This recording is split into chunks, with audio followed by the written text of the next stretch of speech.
menemukan barang diduga barangnya yang sudah lama hilang, kan begitu sederhananya.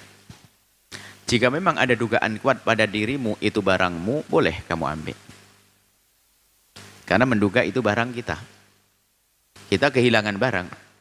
Dan ada tanda-tanda. Dan kita punya dugaan kuat. Memang di dunia tidak ada yang diciptakan satu.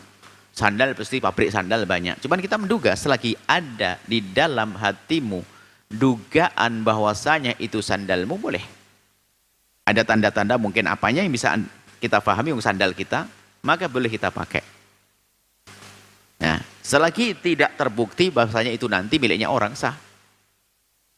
Tapi kalau sama dengan menduga, apalagi wah sandal gue lama ini baru, mirip warnanya sama, mereknya sama, tapi sandal gue lama ini kok baru banget. Nah, pura-pura tidak tahu, Allah tahu kalau kita pura-pura tidak tahu.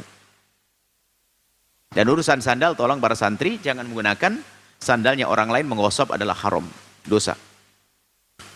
Menggosok itu dosa, dan dosanya bukan dosa main-main.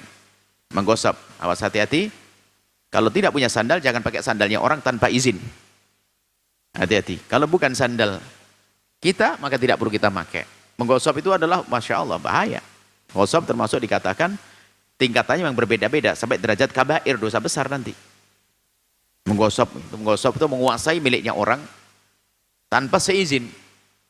Dan mulainya adalah dari sandal, besok pakai seenaknya baju, nanti pakai duit segala macam. Itu adalah dosa. Tolong para santri, biar ilmu memanfaat, kemudian juga tentram hatimu dengan halal. Jangan pakai sandalnya orang, jangan pakai pulpennya orang, jangan pakai bukunya orang, dan seterusnya. Seperti itu. Adapun yang kedua adalah rida yang jatuh dijadikan sajadah. Rida yang jatuh boleh jadikan sajadah. Baik jatuh atau kita jatuhkan. Misalnya tempatnya kotor sekali. Akhirnya ngelihat mau rukuk, wah ini serem ini. Kalau sujud ini bisa korengan muka saya ini. Langsung dikasih sorban. Lalu sujud di atas sorban boleh. Mungkin pertanyaannya mengarah kepada syarat sahnya sujud adalah tidak boleh sujud di tempat yang bergerak bersama gerakannya. Mungkin seperti itu.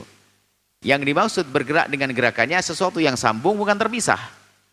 Misalnya yang bergerak dengan gerakannya. Sorbannya menutup ke wajah. Ini sorban dibawa kemana-mana. Selalu sujud yang ke sorban, maka itu tidak sah sholatnya. Atau seorang perempuan lagi sujud begini, rupanya tempat sujudnya ketutup sama makanannya yang lebar, maka tidak sah. Karena ini akan bergerak dengan gerakan sholatnya. Tapi kalau dengan sorban yang dijatuhkan, kemudian sujud di sorbannya, maka sorbannya sudah terputus hukumnya. Bukan sesuatu yang nempel pada dirinya. Sehingga dia boleh sujud di atasnya. Di atas sorban tersebut. Karena sorban sudah terpisah. Bahkan kalau seandainya nanti setelah ditaruh diangkat lagi, karena takut ada orang-orang injek, ya sah.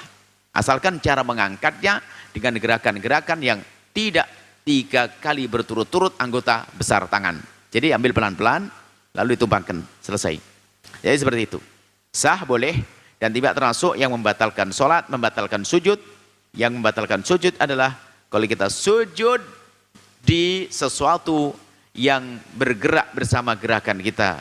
Seperti mukena yang bergerak, atau sorban, atau imamah terlalu ke bawah ini, nggak ada ininya, nggak sah. Timbannya menutupi sini, nggak sah. Ini masih ketemu. Nah, seperti itu. Jadi ini kan bergerak bersama gerakan kita. Atau sama laki-laki biarpun dengan perempuan ini. Lalu disujud di bajunya ini, tidak sah. Karena ini bergerak bersama gerakan kita. Wallahu a'lam bishawab.